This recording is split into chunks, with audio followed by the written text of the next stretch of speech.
Déjà, en 1957, année du premier Tour de France d'Henri Anglade, la caravane publicitaire était importante.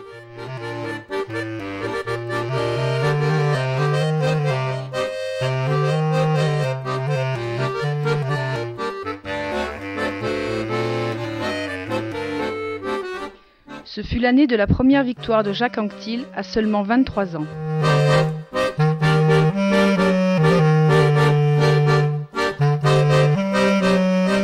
Une anecdote. Lors de l'étape Metz-Colmar, Nicolas Baronne endosse le maillot jaune et surtout gagne l'autorisation de ses parents d'épouser la fiancée qu'il s'est choisie, chose qu'ils avaient toujours refusée jusque-là.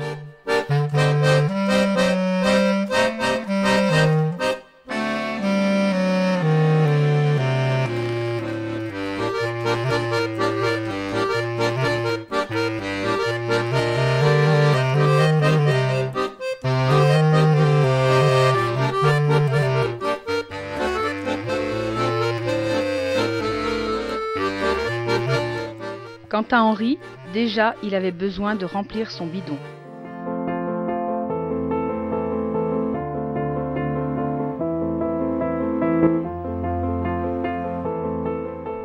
En 1958, son second Tour de France a failli s'arrêter la veille de ses 25 ans, puisqu'il arriva presque hors délai à Royan.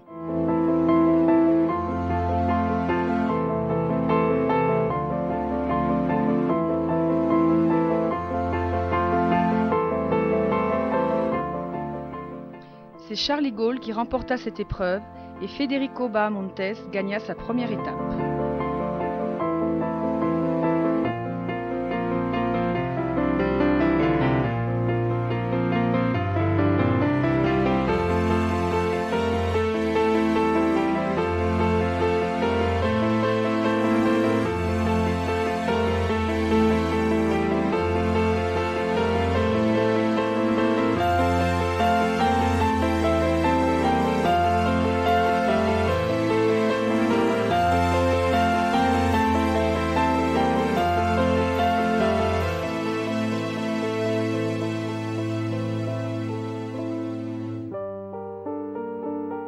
Une petite anecdote avec cette célèbre photo. Alors que le curé venait de lui tendre le bidon et que visiblement il espérait le récupérer, Henri continue sa route et dit « Merci mon père, Dieu vous le rendra ».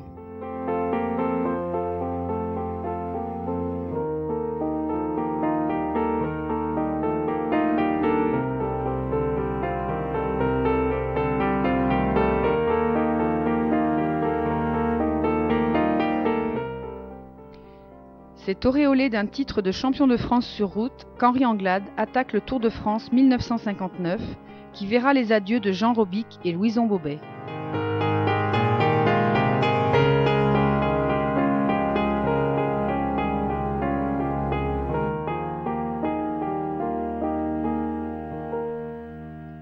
Durant cette épreuve, les leaders de l'équipe de France se neutralisent, favorisant la victoire de Bahamontes au détriment d'Henri, superbe vainqueur de la très dure étape d'Aurillac, sa seule victoire d'étape dans le Tour.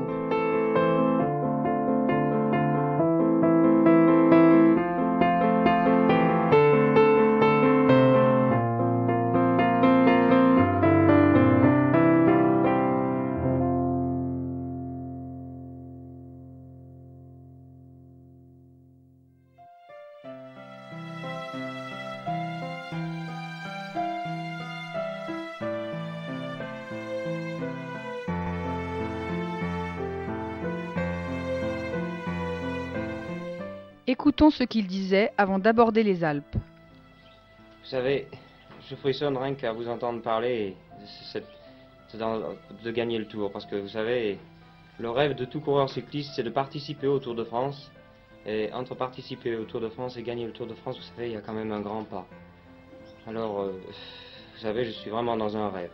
Quels sont les coureurs que vous craignez? Tout d'abord, les adversaires qui me précèdent. Il y a Bahamontes. Alors ça, c'est quand même le grand client. Il y a notamment aussi le Belge Jovenars qui marche très très bien. Mais j'ai aussi du danger sur les gars qui sont derrière parce qu'il y a la Rivière, il y a Anquetil, un peu plus loin il y a Baldini et plus loin encore il y a Charlie Gaulle.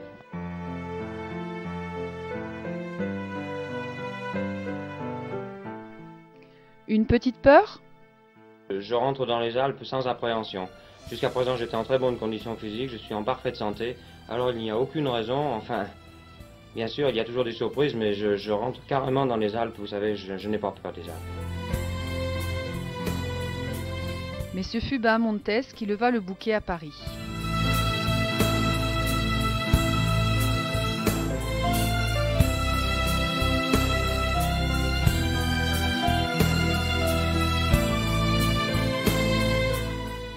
« 1960 fut pour Henri Anglade l'année de la confirmation.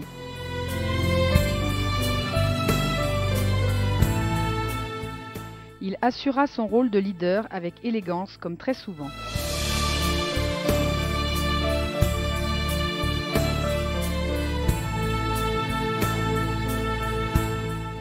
Suite à l'étape Dieppe-Caen, il porta 2 jours durant le fameux maillot jaune.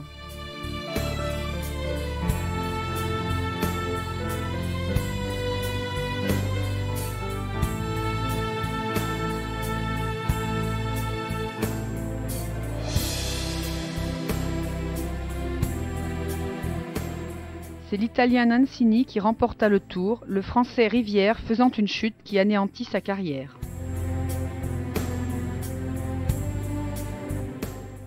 Lorsque le général de Gaulle lui serra la main à Colombey-les-Deux-Églises, Henri se demanda longtemps pourquoi il avait été le premier coureur honoré par l'illustre personnage.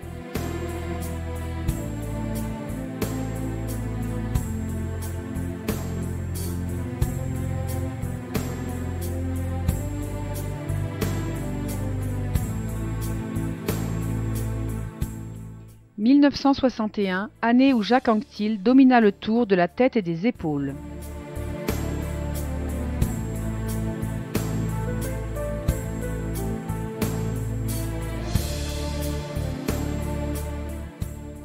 C'est aussi la plénitude de la caravane avec ses véhicules plus originaux les uns que les autres et une Yvette Horner avec son accordéon.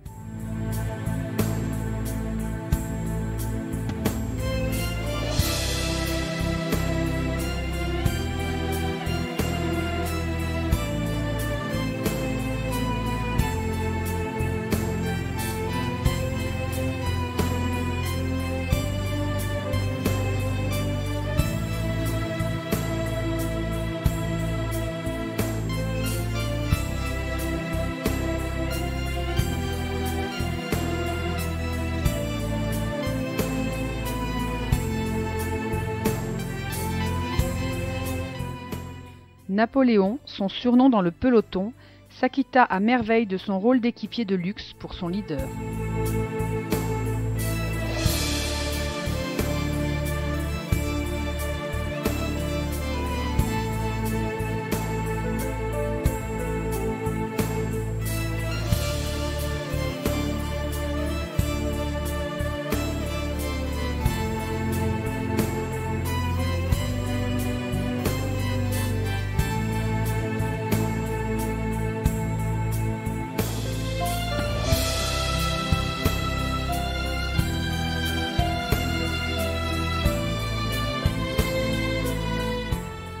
Après un terrible Tour d'Italie où Henri Anglade fut le héros malheureux car il dut abandonner, vaincu par le froid et la maladie, 1962 marqua le premier Tour avec des équipes de marque.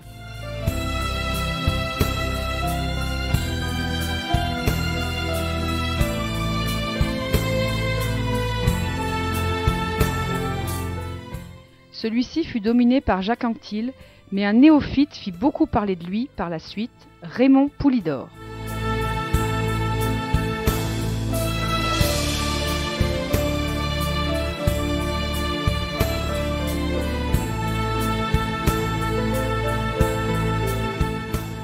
Au milieu de ces monstres sacrés, Henri sut trouver sa place à merveille.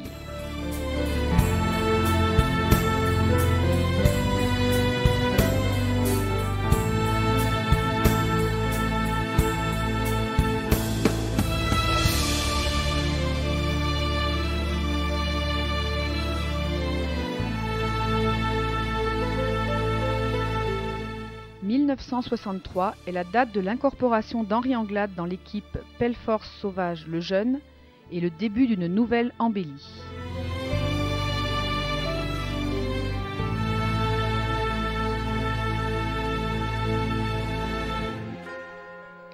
Malheureusement, cette année-là, Jacques Anquetil, avec ses 4 victoires d'étape, reçoit les ovations d'un public divisé en deux, car Raymond Poulidor s'affirme encore plus.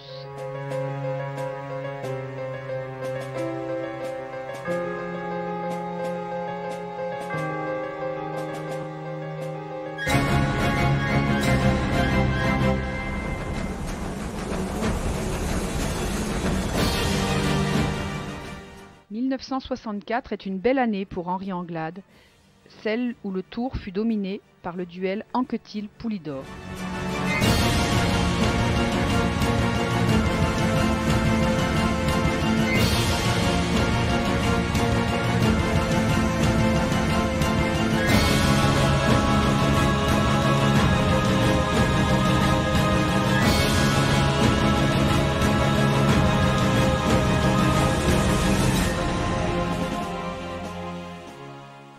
Henri terminera 4e derrière le duo infernal et Federico Bahamontes, qui empoche d'ailleurs son 5e titre de meilleur grimpeur.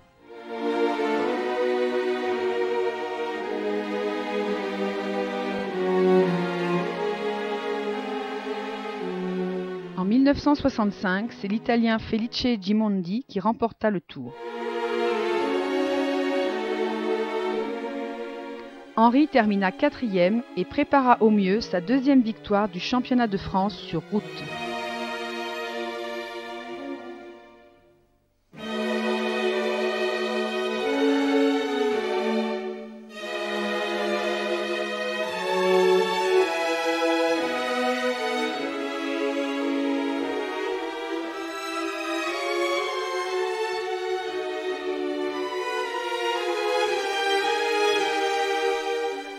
Pour son dernier tour en 1967, Henri Anglade dut abandonner à la 6e étape, trop exténué par la maladie.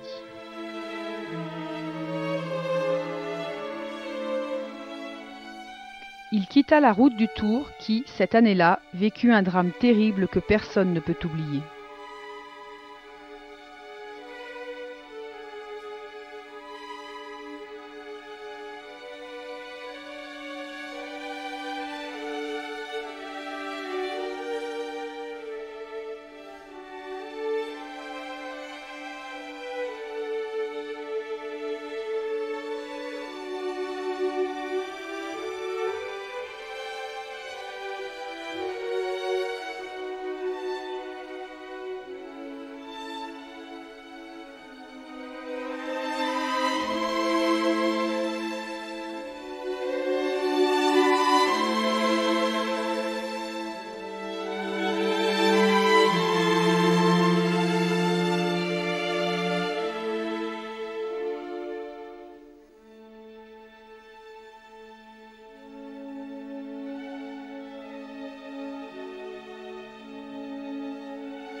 Ce début du mois de juin 1959 est un grand moment dans la carrière d'Henri Anglade.